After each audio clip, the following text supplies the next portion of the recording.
Hello everyone, welcome to AP Environmental Science Discussion. My name is Zihao and this video is brought to you by Vertex Tutors. For today, we'll be looking at the AP Environmental Science 2014 question number 2. So without further ado, let's read the question. Like many communities, Fremont has a combined sewer system that collects both sewage and stormwater. When the stormwater runs off into the storm drains that connects to the city's sanitary sewer system, the stormwater and sewage flow together to the Fremont Waste Treatment Plant, FWTP. During a major storm event, however, the combined volume of stormwater and sewage may exceed the plant's capacity, and the overflow bypasses the FWTP. The untreated overflow is discharged into the Fremont Creek along with the treated waste. Recently, parts of Fremont received 5 centimeters of rain in 60 minutes. The storm caused widespread flooding in the northeast section of town. Especially hard hit was the shops at Fremont Shopping Center. Use the data below to answer the questions that follow. Show all calculations. So the first data is the shopping center's parking lot is 20 meters long by 100 meters wide. Second piece of data, Fremont has an area of 10 kilometers squared. Third piece of data, impervious surfaces cover 20% of Fremont's area. Fourth piece of evidence, the FWTP typically treats 5,000 meters cubed of domestic sewage per day. Last piece of data, the FWTP has the capacity to treat 10,000 meters cubed of combined sewage and stormwater per day. So now let's move on to question number A. The question asks us to identify 2 specific pollutants in stormwater runoff that degrade the quality of surface water. So we need to find 2 specific pollutants that degrade the quality of water, of surface water. So there are many pollutants that you can list, but one of the first things that come to mind, given that we're in a shopping center situation, is gasoline, right? So if there are a lot of cars, then there's going to be a lot of gasoline emissions, and because of that gasoline emissions, it might go into the atmosphere and then go into the surface water, which eventually degrades the quality of the surface water. Then we can also talk about motor oil, right? We can also talk about motor oil, which is also human caused. It's basically oil from the motors and engines of the cars. We can also talk about grease. Sorry. Oh, that's too big of an eraser. So motor oil, grease. We can also talk about stuff like fertilizer, excess nitrogen, and basically anything like antifreeze, basically anything that causes the water's quality to go down, right? And it doesn't necessarily say what kind of pollutants we have to name. It just says specific pollutants in stormwater runoff. That's basically the same as saying just specific pollutants. And because of that, we can just name whatever pollutants that will cause the quality of surface water to go down. Now moving on to part B. Part B asks us to calculate the volume of water in meters cubed that runs off at the shop at Fremont parking lot after 5 centimeters of rainfall event. Assume that all the water that falls off the parking lot runs off. So here's the strategy that we have to execute to do this calculation. So if we can imagine a Fremont parking lot like this, we'll call it a rectangular parking lot. Then one side is 200 and the other is 100, given by the data up here, right? This is a piece of data that's really important for us. And in that data, it basically tells us that this is 100 meters and this is 200 meters. And then the question asks us, if there are 5 centimeters of rainfall, how much rainfall is going to run off if all the rainfall runs off the parking lot? Basically, how much area is the runoff water going to cover in the parking lot, right? And we have to assume if rain comes down, the rainfall is going to cover the entire parking lot, right? We don't see just a section of the parking lot being covered if all the parking lot runs off. So basically, it's asking us how much water is going to cover the entire area of the parking lot. And with that information, we need to do 2 things. First, we need to find the area of the parking lot. Then we need to multiply that number by the amount of rainfall that actually exists to find the amount of rainfall on the area, basically. So let's first find the area of the parking lot. So area of, I'm just gonna say lot equals, so we know area is basically length times width, which in our case is 200 meters multiplied by 100 meters, which gives us a grand total of 20,000 meters squared. Then remember, we need to multiply that number by the amount of rainfall. Now, the funny thing is that this question gave us, well, not necessarily funny thing, but more like a tricky thing that this question gave us was that it gave us the units of 5 centimeters. And if we see over here, we're currently in meters. So we need to either change this meters to centimeters or the centimeters to meters. And because I don't really like dealing with big numbers like 20,000, I think I'll change the 5 centimeters to meters. So 5 centimeters, I'm going to use some dimensional analysis. And 1 meter gives us 100 centimeters, right? Centi is the unit for 100. And in the end, we get that the answer is 0.05 meters. Now remember, to find the total, the volume of water that runs off, all we need to do is 0.05 meters multiplied by 20,000 meters squared to get a grand total of 1,000 meters cubed of rainfall of water. I'm not going to say rainfall. That's maybe a little too specific. So all we need to do is that. Now, let's say you didn't really understand how to attack this question, right? Let's say you originally understood it, but because you got nervous on the test or whatever, you don't quite understand what they're asking. Well, there is an easier way to do this, and all you really need to do is just pay attention to the units. It asks us to calculate the volume of water in meters cubed, and it tells us that we're at the shop at Fremont parking lot. So really, the only piece of evidence given in this question that has anything to do with the shopping center is basically this first piece of evidence. So you just really need to look at that, right? And based on this, we calculate that our units will be meters squared. That's how area works, right? So meters squared, but we need to get to meters cubed. Then if we look down into later in the question, we get a 5 centimeters, which we can later convert to meters, which then if you multiply these two numbers together, you'll get a meters cubed.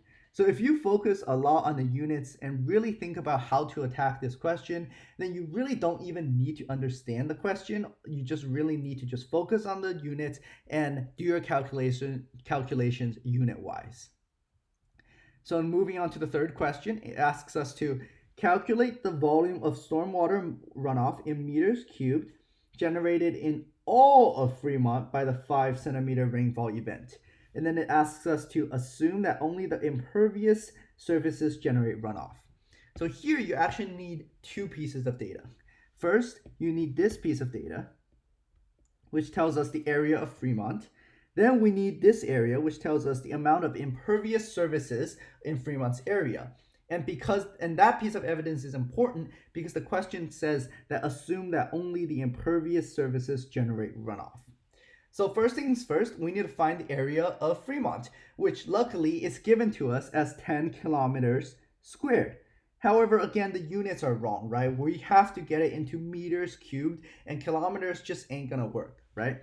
So let's do some dimensional analysis here again. So we have 10 kilometers squared. Then we need to multiply to get it into meters, right? And the conversion is 1 kilometers squared is a million, or 1 times 10 to the 6 meters squared. And by doing that, we get that it's 10 million meters squared of area of entire Fremont, right? So the area of Fremont is 10 million meters squared.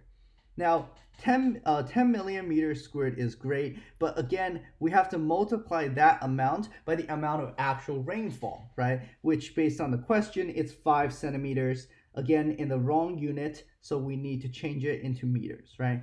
So we're going to do 5 cm multiplied by 100 centimeters to 1 meter, which based on our previous calculations right here, we know that it's 0.05 meters of rainfall. Now the question becomes really easy. We need to multiply the amount of rainfall by the area of Fremont, right? So we should do 0.05 meters multiplied by 10 million meters squared. And we should get the answer, right? Well, I think if you do that calculation, you might miss a couple points because the question says that assume only the impervious surfaces generate rainfall or runoff. So in that case, it tells us that 20% are impervious surfaces in Fremont's area. So we actually need to multiply this by 0.20, which in essence is just 20%, because only the impervious surfaces actually generate that amount of rainfall. So in that case, after you do that calculation, you'll find that 100,000 meters cubed is our answer for the amount of runoff. That is our answer to question number C. Now moving on to question number D. The question asks us, assume that all of the runoff that you calculated in part C is captured by the storm sewers in one day. Calculate the volume of untreated water in meters cubed that bypasses the plant as a result of the storm. Note that the plant still receives 5,000 meters cubed of domestic sewage per day.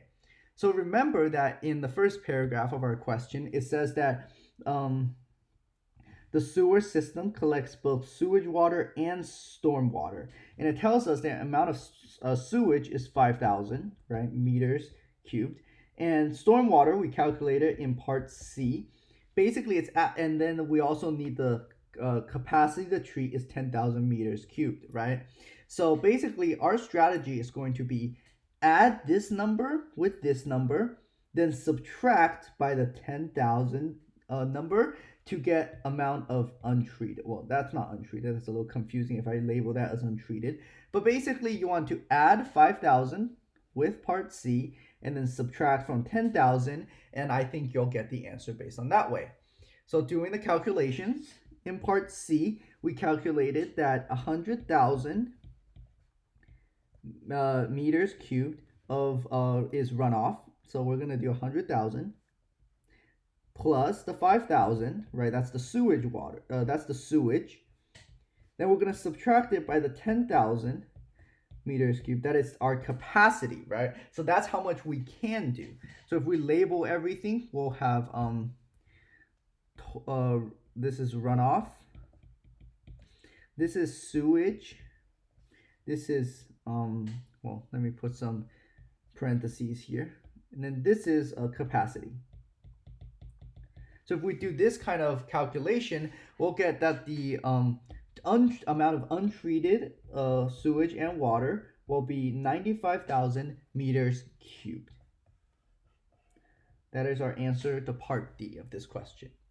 Now moving on to part E. Part E asks us to describe two ways that the volume of stormwater runoff can be reduced. So describe two ways that basically runoff can be reduced. So this isn't necessarily a calculation question. It's more of a concept question that you have to understand. The first thing that comes to my mind, at least, is the idea that in part C, it says that only impervious surfaces generate runoff, which is shown by this sentence right here. So essentially, if only the impervious surfaces generate runoff, we can decrease the amount of impervious surfaces, which essentially means that we're decreasing the amount of surfaces that generate runoff, which in turn means that we basically decreasing the amount of runoff. So one of our answers can be decreasing the amount of impervious, I think, let me think, surfaces, right? Now the question asks us to describe describe two ways, so we also need a second way. The second way we can say like creating wetlands, right? Because if we think about wetlands, they have soil, so the soil absorbs the water, or it absorbs and holds, / holds the water. so no runoff occurs. We can also create basins. It basically holds water. Basins are places that hold water and prevents runoff. We can also create ponds, right? Holds water. So basins and ponds essentially is going to limit little. It's going to limit little runoff. So it's not going to have a huge impact onto like decreasing the runoff if we make a new pond or something. But the question doesn't ask us like to make to reduce a lot of runoff. It just asks us to reduce runoff. So in that case, we can still put basins and ponds and basically anything that if it reduces like 1% or like 0.01% of the runoff, then it's going to be an acceptable answer. Now moving on to the last part of today's question, part F. The question asks us to describe one environmental problem. So they only want one environmental problem other than pollution from runoff and from untreated sewage. So we can't mention pollution and we cannot mention untreated sewage that results from having extensive paved areas. So basically it's asking us to describe one problem of having extensive paved areas. So one of the first things that come to mind when like any FRQ asks us to like describe an environmental problem, I think of habitat destruction. That's the first thing I go to because almost anything results in habitat destruction. So if we create paved areas, some organisms' habitats will be destroyed. And basically, if you create anything in environmental science, then habitats will be destroyed, which is ultimately an environmental problem. So we can say habitat destruction. And if you want to go a little bit more in depth on habitat destruction, you can say it results in biodiversity loss. Right? If you just want to go more in depth, you can also mention habitat fragmentation. So if the habitat is not completely destroyed, it's only fragmented, you can also mention that. But basically, these are really generic answers, right? They work for basically every single question that asks about environmental problems, right? So you can always write about those. But if you want to go a little bit more into like detail about runoff, you can write flooding, right? So if you have a lot of runoff, it sometimes causes flooding, too much water in one place. It can also cause too much water. It can also cause erosion, right? So waters can get rid of roots, get rid of plants and stuff like that. Like water is extremely strong, so it can cause a lot of erosion as well. So the question only asks us to list one environmental problem. So I have put four, two of them are generic, which basically you can almost use them on any AP FRQ question, and two of them are more specific. So as long as you write and describe about one of them, then you should be able to get the point here. So this basically concludes our discussion on the 2014 AP Environmental Science Free Response question number 2. I hope you learned something from today's discussion, and I wish you good luck on your study for the May AP exam. Thank you so much for watching.